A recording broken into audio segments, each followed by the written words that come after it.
안녕하세요. 반갑습니다. 허브경제TV 한상욱입니다. 금일 같이 한번 살펴볼 종목은 두산 에너빌리티고요. 같이 한번 보도록 하겠습니다.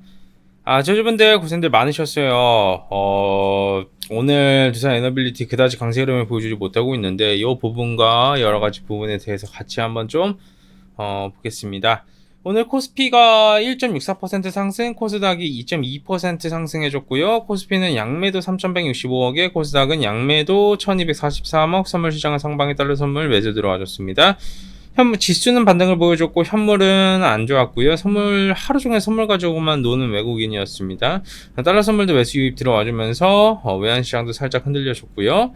두산 에너빌리티는 마이너스 0.12% 정도 이제 하락을 해나가고 있습니다. 근본적인 이유라고 따지면 사실 결국 이런 주가 급락으로 인해서 매수 청구권이 몰리고 두산그룹의 사업 재편이 잘 되지 않을 것이다 라는 그런 우려감도 있고 어느 정도 시장이 안 좋은 부분도 같이 좀 엮여서 움직임을 보여주고 있다라고 보시면 될 것 같아요. 뿐만 아니라 시장도 사실 지금 상황에서는 많이 아쉬운 모습을 보여주고 있고 좋지 않은 게 팩트가 맞죠. 그리고 제가 오늘은 시장에 관련된 얘기를 좀 한 가지 여러분들께 해드리고자 해요. 우리가 생각하는 것보다 시장이 악재를 하나씩 좀 소멸해 나가고 있다는 부분에 대해서 제가 설명을 조금 드릴 건데요. 기본적으로 최근에 시장이 제일 많이 빠졌던 이슈가 두 가지가 있어요. 그게 뭐죠? 미국 경기 침체 이슈가 있고 두 번째는 뭐가 있죠? 일본의 금리 인상 이슈가 있었어요. 근데 오늘 같은 경우에는 그 금리 인상을 이제 금융시장이 이렇게 좋지 않게 받아들이면 우리는 금리 인상을 하지 않겠다라는 발언을 했습니다. 오늘 그러다 보니 오늘 오전에도 좀 어설프게 움직임을 보여주다가 장중 반등을 강하게 보여주면서 올라가줬고요. 그리고 그 이유에 대해서 설명을 좀 드리자면 두산 에너빌리티도 냉정하게 따지면 시장이 좋아야지 올라가줄 수 있는 기업이 맞아요. 수급이 쏠려야지 이렇게 움직여줄 수 있을 만한 시가총액이 큰 기업인데 결국 시장의 회복이 제일 중요하잖아요. 그러면 이런 일본의 금리 인상에 대한 키워드도 우리가 무조건 알고 있고 이해하고 있어야 되는 거예요. 일본은 원래부터가 장기적으로 이 경제 불황, 그러니까 디플레이션이 굉장히 심한 국가였잖아요. 여러분들도 잘 아시죠? 아베 총리 일본 중앙은행에서 양적 완화를 무제한으로 했어요. 그러니까 돈을 끊임없이 뿌렸어요. 네, 쉬지 않고 돈을 뿌렸어요. 그러면 쉬지 않고 돈을 뿌리면 어떻게 되죠? 인플레이션이 오잖아요. 근데 금리 캡을 씌워가지고 양적 완화로 인한 이런 인플레이션 우려가 금리가 오를 때마다 채권을 사주면서 금리의 특정 구간에 막아줬어요. 그러니까 국가가 개입해서 돈을 무제한으로 뿌린데도 불구하고 물가가 올라가주지 않게 잡았다라는 거예요. 그러면서 금리 구간을 시장에 발표하기까지 했죠.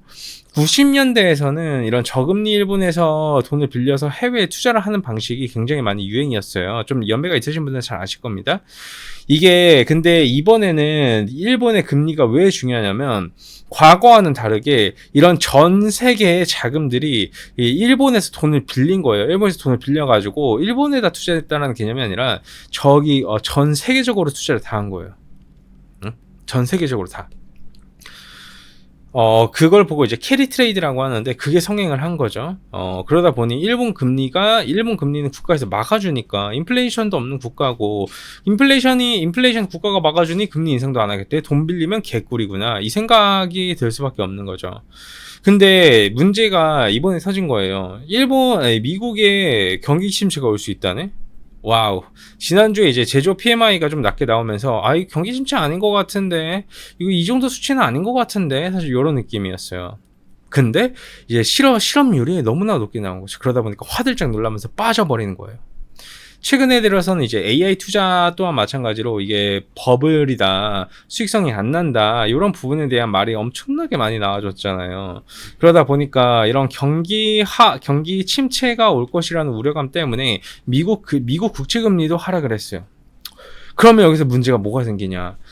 제가 아까 전에 말씀드렸었던 이제 캐리 트레이드라고 표현하지 않았습니까? 미국과 일본 사이 금리 차를 이용을 해가지고 이런 이 자금들이 놀랄 수밖에 없는 거죠.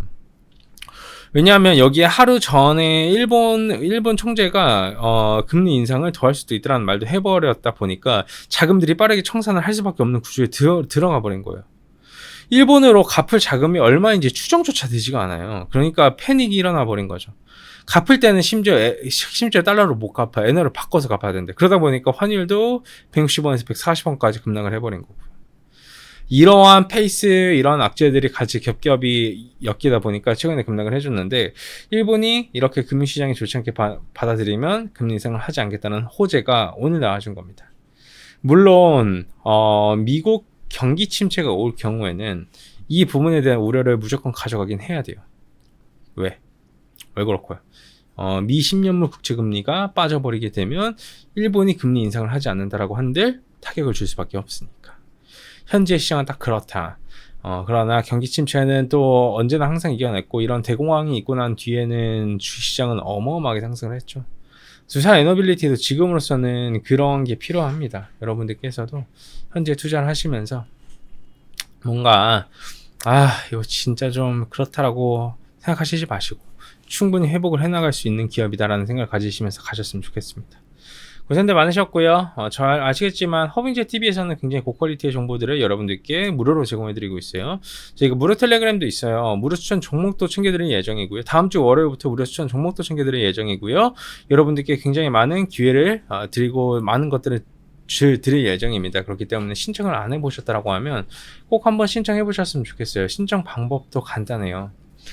유튜브 보시면 댓글에 저희 텔레그램 링크가 있는데 링크 누르고 들어와 있으시기만 하면 됩니다. 그러면 저희가 또 텔레그램에서 뉴스, 시황 정보부터 시작을 해가지고 많은 것들 다 챙겨드릴 수 있도록 하겠습니다. 감사합니다.